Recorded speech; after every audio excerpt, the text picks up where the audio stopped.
first line pa lang niya parang may na-feel na kami rin kaagad kasi yung vocal tone niya, yun isa sa mga pinaka-hinahanap namin, sa totoo lang, yung kakaibang vocal tone. Ang masasabi ko nga, hindi niya actually kailangang like, i-full power palagi. Parang, di ba? Ikaw ba? Ano sa tingin mo?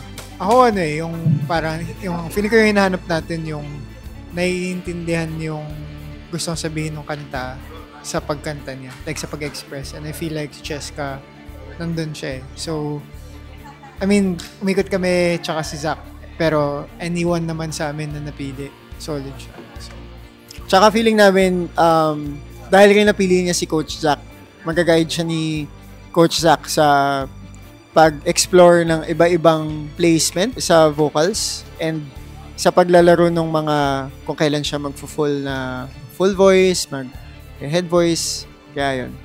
Good luck sa'yo, Cheska, at congrats.